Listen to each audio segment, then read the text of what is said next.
আসসালামু আলাইকুম। আশা করি ভালো আছেন। আগামী ২ দিন আমি ভিডিওতে আসতে পারিনি। আমি একটা অনুষ্ঠানে অ্যাটেন্ড ছিলাম। তো আলোচনায় আসা যাক। এটা W58 মডেলের একটি ফোন। ফোনটি উইনস্টার। এই ফোনটিতে অনেক কটা ডিসপ্লে লাগাইছি, ডিসপ্লে আসে না। ডিসপ্লে সাদা। এই দেখেন। একদম গোটাটাই সাদা আসতেছে। কোনরকম কোনো কালার দেখা দেয় না। দেখেন ফোনটি এখন কাজ করব। আমি ফোনটি এখন খুলে নেব। ভিডিওটি যদিও একটু লম্বা হচ্ছে, কাজটি দেখে রাখুন। পরে কাজে লাগবে।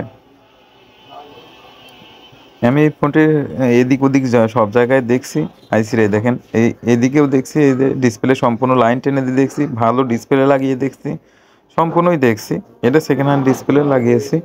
তো তারপরে এখন আমি দেখেন খুলে নেব। যেহেতু এটা আইসির কাজ করব, আপনারাও এটা ডেট রিস্ক নিয়ে নেবেন। যদিও ডিসপ্লে আসে না, তারপরেও এগুলি ফোন ওই আছাড় খাওয়া কন কিংবা হচ্ছে কোনো রকম কোনো চাপ খায়া কন, যে কোনো একটা কারণবশত এটা হচ্ছে ডিসপ্লে আইসি থেকে বল নষ্ট হয়ে যাওয়ার কারণে অনেক সময় এই ডিসপ্লে হোয়াইট হয়ে যায়।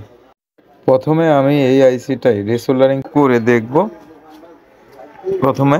তারপরে যদি না হয় একদম তুলে রিবলিং করে দেখব যে আসলে কিভাবে কি সমস্যাটা, এখানে কোথায় সমস্যা হয়েছে, একদম কনফার্ম খুঁটিয়ে সম্পূর্ণ দেখব। ভিডিওটা দেখুন, অবশ্যই কাজের লাগবে আপনাদের। আস্তে ধীরে খুলবেন। কাপাসি তোলার সময় অবশ্যই সতর্কতা অবলম্বন করবেন যাতে কোনো সমস্যা না হয়।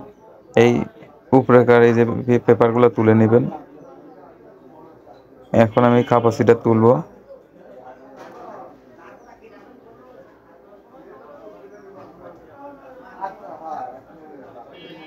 অনেকেই এখানে লাগানোর সময় ছোট ছোট পার্টস পিএফের সাথে কিংবা কোনো রকম কোনো রেজিস্ট্রেশনের সাথে দেখবেন যাতে চাপ না লেগে থাকে।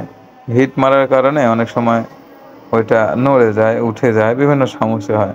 অনেক সময় বোর্ডটিই বাতিল হয়ে যায়, ফোনটি আর চালুই হয় না। তো এই কাপাসিটা তোলার সময় অবশ্যই সতর্কতার সাথে তুলবেন। আবার দেখবেন যে ডিসপ্লে কানিকোনা যাতে হিট টিট না লাগে। আমি যেহেতু এই পাশে থেকে হিট দেবো, তো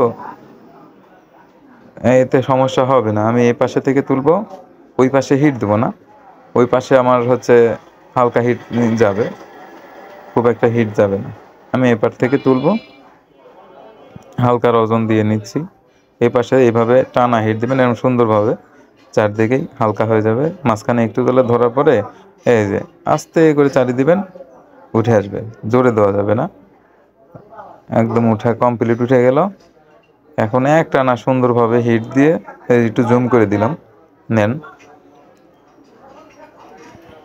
সাইড দিয়ে ওজন দিবেন, সাইড দিয়ে পেশ আস্তে করে সাইড দিয়ে পেশ ছেড়ে দিবেন যাতে ওর ভিতরে চলে যায়।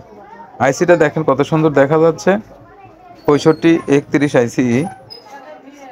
আইসি এরকম ক্লিয়ার যাতে দেখা যায়, এরকম পরিবেশে দেখেন কাজটা করে দিচ্ছি। দেখেন এরকম সাইডে আগে যে কোনো পিএফ হোক আর একটা হোক, প্রেসিডেন্ট হোক, যে কোনো একটা নাড়িয়ে দেখবেন যদি নড়ে, তাহলে আস্তে করে আইসিটা আগে প্রথমত এই যেরকম আস্তে করে নড়ে গেছে দেখেন। হ্যাঁ, এখন সুন্দরভাবে এইভাবে রেখে দেব যাতে কোনো ক্ষতি না হয়। হালকা যদি ভিতরে কোনো সমস্যা থেকে থাকে তাহলে এটা ঠিক হয়ে যাবে। আর যদি এর পরেও কাজ না হয়, তারপরে এটা তুলে একদম রিবোলিং করে দেব। সেটা আগে দেখেন কি করি। এখনই এটা মুছে একদম কমপ্লিট করে দেবো ব্রাশ দিয়ে মুছে, যাতে এক্সট্রা কোনো জায়গায় শর্ট টট না থাকে।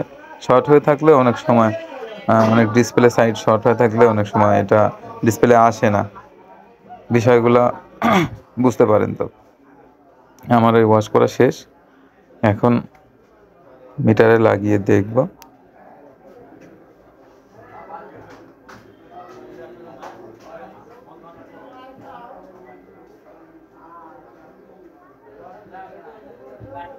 লাগানো হয়ে গেছে।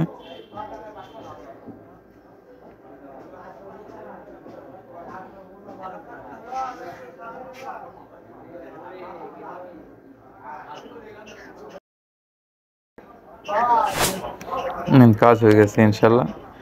দেখেন এভাবে দেখে শুনে সুন্দরভাবে কাজ করবেন, সুন্দরভাবে কাজ করার চেষ্টা করবেন, কাজ হয়ে যাবে। কিন্তু তাড়াহুড়া করবেন না। আইসির কাজ করবেন, কোনো তাড়াহুড়া করবেন না।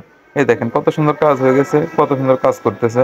সমস্যা নেই, এভাবে দেখে শুনে কাজ করবেন, কাজ হবেই ইনশাল্লাহ।